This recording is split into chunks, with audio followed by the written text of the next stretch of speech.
Hey guys! Yesterday on Twitch Gaming was a show in which video games got introduced by their devs, and they have shown new news about those video games. Within this show, they also talked a little bit about Ark and Genesis 2. And for that, Cedric and Jesse from Studio Wildcards were invited to talk about it. And even though we have not heard a lot of new stuff, we have seen it. Because aside from that Jesse dropped that the new mech will actually have an RTS mode, and RTS stands for real-time strategy, and I'm very curious about how this is going to be added to the game. Otherwise, we have not heard anything very new. But while the show was running, they showed 6 new wallpapers with stuff we have not seen before. I know a lot of you guys have not been able to watch the show, or maybe just want to have a little wrap-up about what has been shown in the show, and therefore I'm going to make this little video so you can have a look. Before we start into the pictures, if you like this video, consider leaving me a like and a sub, because I would love to see you in the next video as well, and maybe even welcome you as a regular viewer. But now to the wallpapers. Biome specific creatures, and we are probably all still hyped about the new Carno, right? Like I'm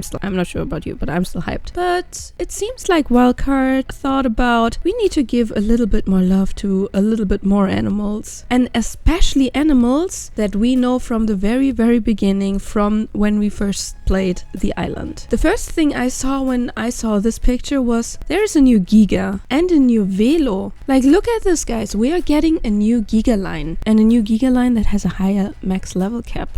I found it extremely interesting that we also get remakes of DLC animals like the Velonasaur and the Snow Owl, as you can see in the top, because they are from extinction and they are not that old yet. But I'm not complaining. I'm kind of happy about that we still get a DLC of those animals. What I love about this wallpaper in general is the overall design that goes through all of the wallpapers that we have gotten before, that shows like an overview. And this is like the split up design of the dark side and the bright side, the element, mutated animals, and our nice fluffy dinos that we all know and love. And I feel like this is going to be an ongoing theme in the whole map. Which of these animals is the most exciting for you? After the Carno, of course, I think it's probably the Giga and the Snow Owl. And another little info, after they have published this picture yesterday and announced those creatures as X creatures, they changed the text overnight. They changed the text, and they are now called R creatures, like with a big R. So does it stand for Rockwell or for anything else? We don't know. Next is the Tech Exo Armor. And the Tech Exo Armor is what we knew as the Federation Tech Suit. And I asked Jet and was like, yeah, which name is now the right one? And he was like, yeah, actually the name is Federation Exo Armor. And the first thing that came to my mind was, I'm going to call it the FedEx Armor for now. And after that came into my mind, it can't be unseen anymore. And I'm going to deliver my dino babies in FedEx branded FedEx Armor.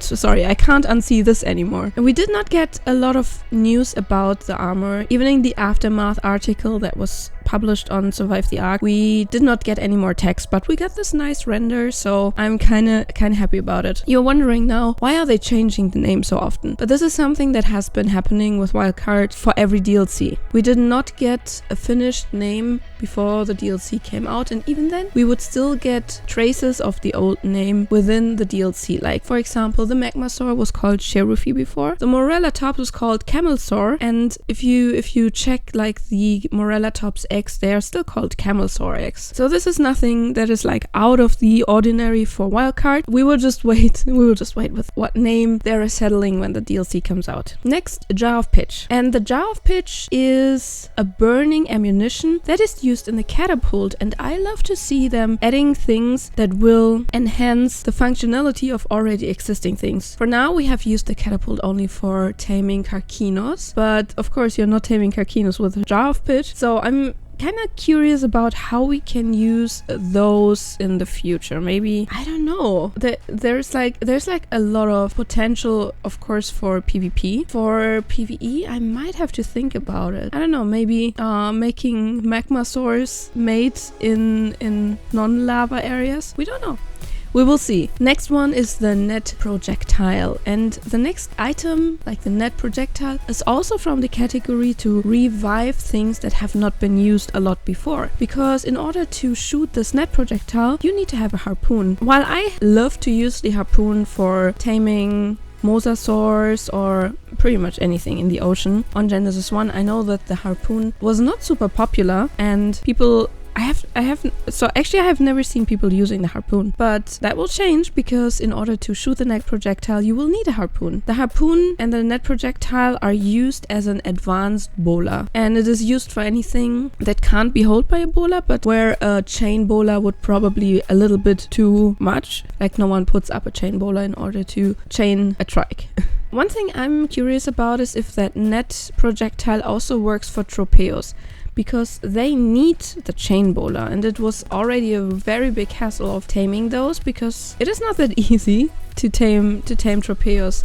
So having an additional method on how to tame them would be very nice. Next is a tech surveillance console. The tech surveillance console was something I was still missing out in the new renders they have been publishing over the past weeks, because they have been announcing this thing very big in the charity stream, and then we haven't heard about it anymore. So I was really waiting for this render to show up.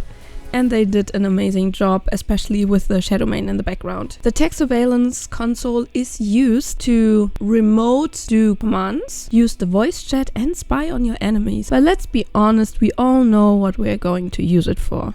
We're going to use it as a baby monitor, and maybe even to let baby gachas being rendered in so they don't starve. Those are my first two ideas, but then I'm also a breeder, so my ideas about how to use stuff is a little bit different than the average player. But yeah, the tech surveillance console is going to be very exciting. Last but not least is the Voidworm.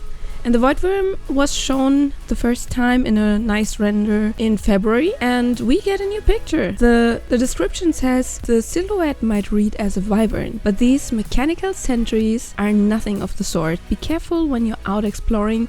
Voidworm does not take well to interlopers. So what got me a little bit curious is them calling it a sentry. So it is protecting something. We see some kind of like an air supply drop on the background. So maybe that is one of the things they are protecting. I'm not sure. We did not get like any more big infos about the Voidworm, but that was something that got my attention. But after all, it is okay that they are not giving away everything, because I know a lot of people don't want spoilers and they want a little bit of a surprise still, even if we already got a lot of info. And that's it. That's all 6 of the wallpapers that we have gotten from Studio Welcome. Out of all the new things they have introduced, I am in love with the new primitive technologies like the net projectile and the jar of pitch, because I love to see more new things that are also for people who will probably never reach tech tier. From our surveys we did here on the channel, I know a lot of you guys never go for bosses and never do endgame stuff, and this is totally fine, and my heart is always open for when I see that primitive technology stuff, like the canoe and like the net projectile, like the jaw of pitch, and last DLC we also got the fishing net. Those are the things that my heart is beating for, so I'm very happy that we get those kind of things. It's also like a lot of quality of life changes that we are getting with these new things. If we imagine how we would have to bowler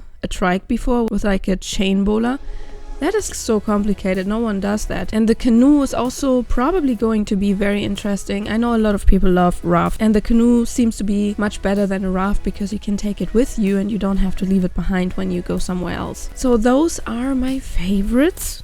And of course, I'm still looking forward to all of the tech stuff, but aside from all of the tech stuff, those primitive technologies are having my heart beat a little bit faster. Genesis 2 is going to be released on June 2nd, very close to the Wildcards arc anniversary, the 6th anniversary of the game, and I'm really looking forward to. I can't wait, especially now after everything they have shown. I don't know if we're getting any more reveals before the DLC is officially out. If we do, then I will post them here, of course. If we don't, I will post other stuff. I still have a lot of videos that are almost finished and just wait to be uploaded, so there will still be stuff here. That's enough rambling from me. I hope you guys like this little analysis of what we got, and I hope to see you in the next video. Have a good one. Bye!